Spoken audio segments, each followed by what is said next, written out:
Donald Trump Jr., filho do presidente eleito dos Estados Unidos, que assume a cadeira do presidente no dia 20 de janeiro, fez uma visita à Groenlândia 2 semanas após seu pai mostrar interesse em comprá-la da Dinamarca. A viagem do filho do presidente aconteceu aí após o pronunciamento de Donald Trump pai em Washington, o qual disse não descartar o uso da força militar para assumir o controle do Canal do Panamá e também de anexar a Groenlândia, justificando interesse econômico e interesse militar dos Estados Unidos. Também, em seu pronunciamento, demonstrou interesse em mudar aí o nome do Golfo do México para Golfo da América.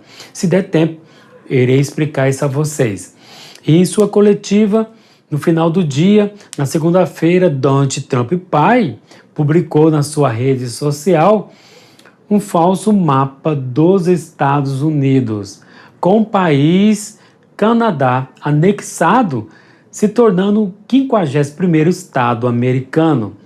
E os dados da geopolítica foram jogados, gerando aí uma forte crise diplomática no continente americano, uma forte crise diplomática na Europa e na Ásia.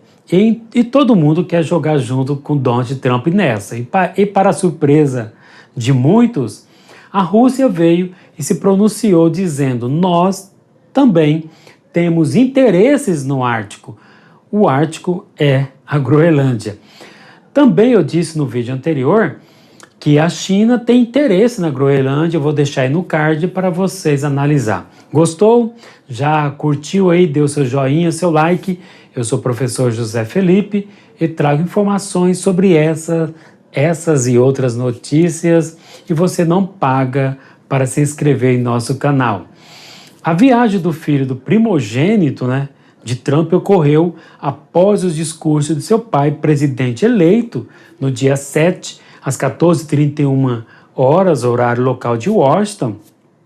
Trump Jr. chegou à capital, Nuuk, na Groenlândia, lembrando que a Groenlândia não é um país, mas um território pertencente ao Reino da Dinamarca, A visita foi privada, de caráter privativo, e nenhum detalhe sobre a viagem foi divulgado. Mas cabe aí aquele ditado que diz: aonde há fumaça, há fogo.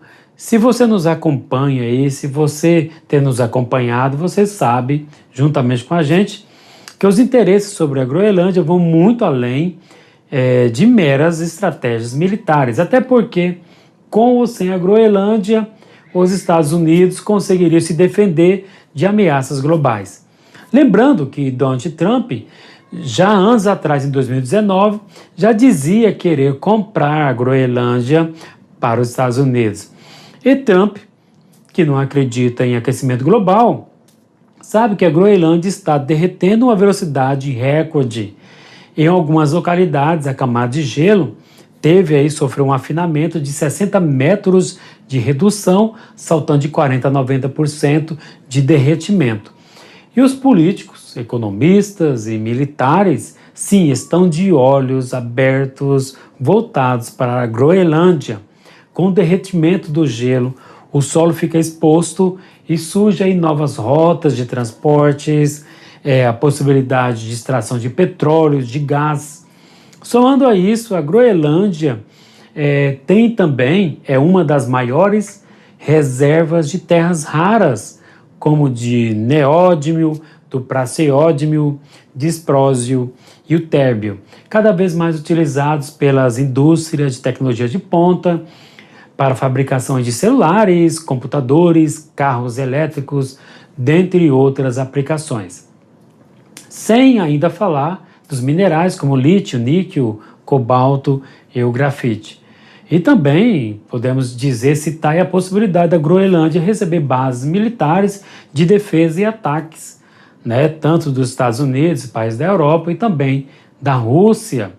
E para quem não sabe, a Dinamarca, que é proprietária da Groenlândia, é um país membro da Aliança Militar da OTAN e também membro do bloco econômico da União Europeia. Vocês acham que a Europa vai deixar um país europeu ser invadido e saqueado de graça, na boa? Por esse motivo, a Europa já se pronunciou diante das provocações de Donald Trump. O ministro das Relações Exteriores da Dinamarca, Lars Løkke, disse que a Dinamarca está aberta a diálogos de cooperação sobre a Groenlândia. A Dinamarca, penso eu, que passou a enxergar aí a possibilidade de receber investimentos estadunidenses para exploração conjunta da Groenlândia. Lars Løkke, ministro das Relações Exteriores da Dinamarca, ainda disse que a Groenlândia pode ainda até se tornar um país independente, mas que jamais será um Estado americano. Certamente, ele está prevendo aí um crescimento dos movimentos separatistas pró-independência da Groenlândia e um possível realinhamento de uma ala política, de movimentos sociais e políticos com os estadunidenses. Enquanto isso, o primeiro-ministro da França, Juan Noël Barrot, disse que a União Europeia não permitirá que outras nações ataquem suas fronteiras que são soberanas. Mais tarde, o chanceler alemão Olaf Scholz disse que a inviolabilidade das fronteiras se aplica a todos os países, independente de estarem a leste ou a oeste de nós, se referindo aí à invasão da Ucrânia pela Rússia, e que os Estados Unidos devem respeitar as fronteiras europeias. Na real, a Europa está reagindo aí às declarações de Donald Trump de uma forma muito negativa, que desde há muito tempo Trump tem prometido aumentar os impostos aos países europeus, tem prometido sair da OTAN e inclusive exigiu que os países europeus elevem seus gastos de 2% para 5% do PIB em defesa militar da OTAN.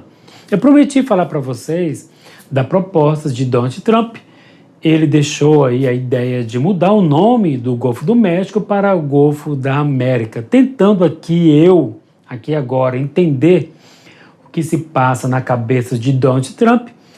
Deve provavelmente considerar a ideia de que os Estados Unidos é aí o país mais atuante na região do Golfo do México, justificando essa tal alteração de nome, já que ali os Estados Unidos têm universidades, têm centros de pesquisa, indústria de petróleo e gás, utiliza também o Golfo do México como meio de transporte hidroviário, principalmente a cidade de Houston e também de New Orleans. Os Estados Unidos também mantém ali operações de combate de tráfico de entorpecentes, garantindo a proteção de infraestruturas críticas ali na região do Golfo do México. Juntando tudo isso, essas operações estadunidenses no Golfo do México, Trump consegue aí criar uma retórica muito forte sobre o papel dos Estados Unidos no continente americano, sendo muito convincente, fazendo jus aí à sua doutrina.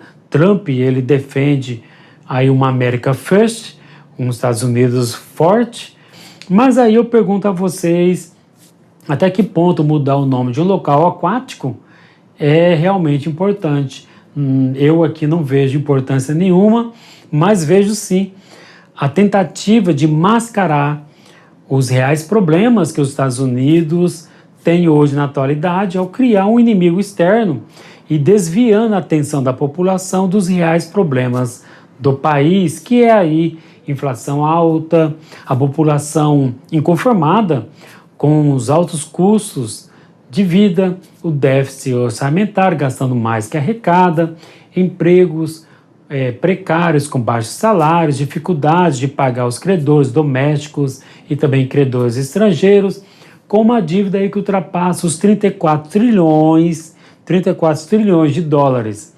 E somando a isso a perda de competitividade no mercado global, ficando atrás da economia chinesa. Todos esses problemas são complexos e estão conectados entre si. Sobre tudo isso, sobre as declarações de Donald Trump, sobre o seu pronunciamento. Você concorda com ele? Deixa aí nos comentários a sua contribuição. Um beijo, um abraço, nós ficamos por aqui. Até mais!